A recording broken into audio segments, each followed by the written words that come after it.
11 ka, 12, 13, 14, 15. Okay, so Buano Mika, tagisa ng kanino? 2025. Ito, isa lang. Unang kategorya, madaling katanungan. Bawat tamang sagot ay may katumbas ng 1 puntos. Okay, pag sinabi kong taas, lahat ng mga show me board ay itataas nyo. Naintindihan? Unang katanungan. Tinaguriang ama ng wikang pambansa. Ulitin ko, tinaguriang ama ng wikang pambansa. Letter A, Andres Bonifacio. B, Emilio Aguinaldo. C, Manuel Quezon. Tinaguriang ama ng wikang pambansa. A, Andres Bonifacio.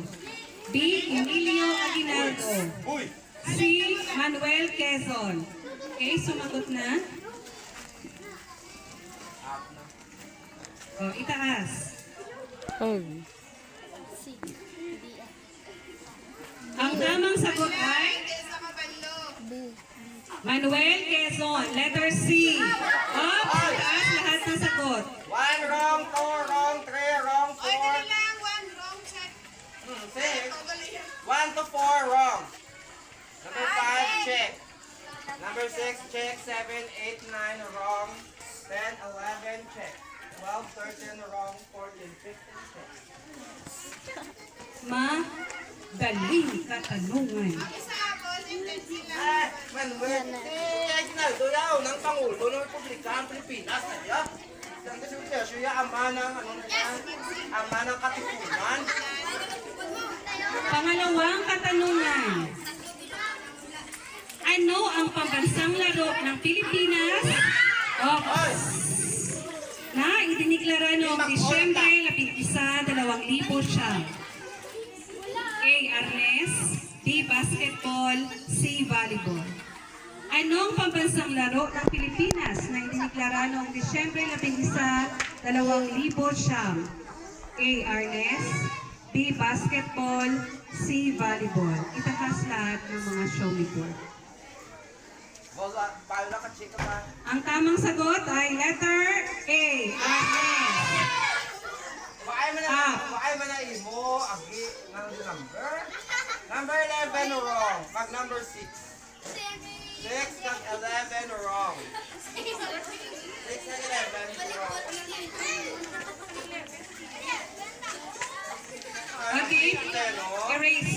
Yak balo. Pangatlong katanungan. Ito ay kilala na wika ng mga Eta. A. Ilocano. B. Agka. C. Bisaya. Ito ay kilala na wika ng mga Eta. A. Ilocano. B. Agka. C. Bisaya. Sulat ang inyong mga sagot. Itahas lahat ng show me board. Ang tamang sagot ay titik B. Agka. At 1 wrong. 2 check. 3 check. 4 wrong. 5 wrong. 6 check. 7 wrong. 8 check. 9 check. 10 wrong.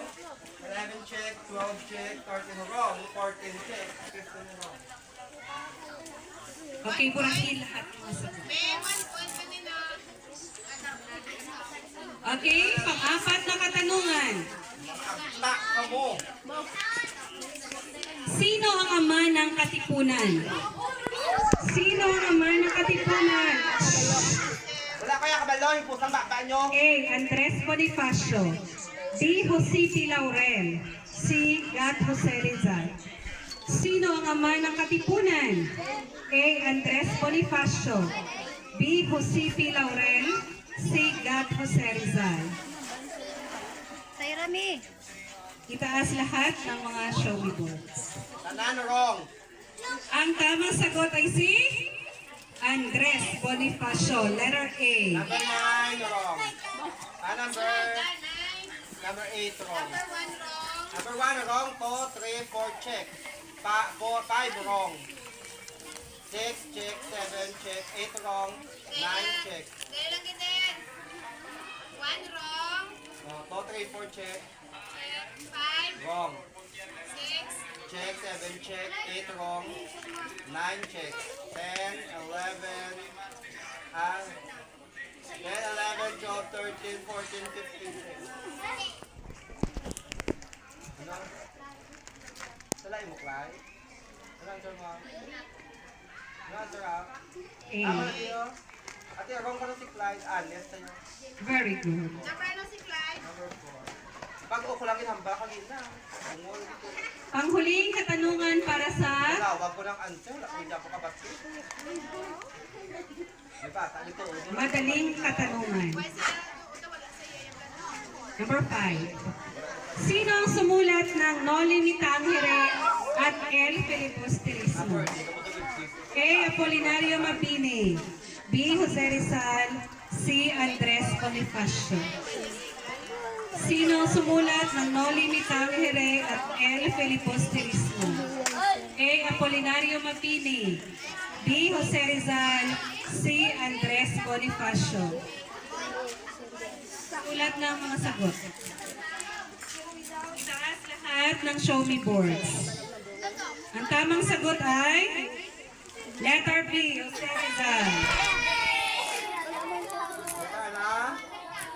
Letter B, Jose Rizal. 1 wrong, 2, 3, check, 4 wrong, 5, check, 7, 5, check, 6 wrong, 7, check, 8, check, 9, check, 10, 11, 12, 13, 14, 15.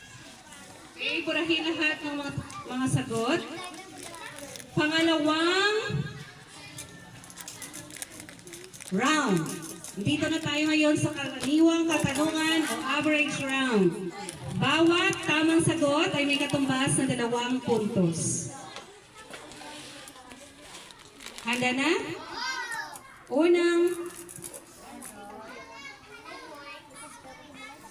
Unang katanungan. Siya ang nagpakilala ng abakada. A. Emilio Jacinto. B. Lope K. Santos. C. Francisco Balagtas. Siya ang nagpakilala ng abakada. A. Emilio Jacinto. B. Lope K. Santos. C. Francisco Balagtas. Answer?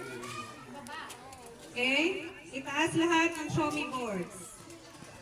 Ang tamang sagot ay letter B, Lope K. Santos. Number 1 wrong, number 2 check, number 3, 4 wrong, number 5 check, number 6 check, 7, 8, 9 wrong, number 9, number 10 wrong, 11 wrong, number 12 wrong, 13 wrong, 14, 15 wrong. 2 points sa pala. Okay, pangalawang katanungan. Ilang titik mayroon ang alpabetong Filipino? Kasi di ba sa grade 1? A. 26. B. 27. C. 28. Ilang titik mayroon ang alpabetong Filipino? A. 26. B. 27. C. 28. Itaas lahat ng show me boards. Sir Jorel, ano ang tamang sagot? Letter C. 28. Yes. Alpabetong Pilipino. Mga titik ng alpabetong Filipino.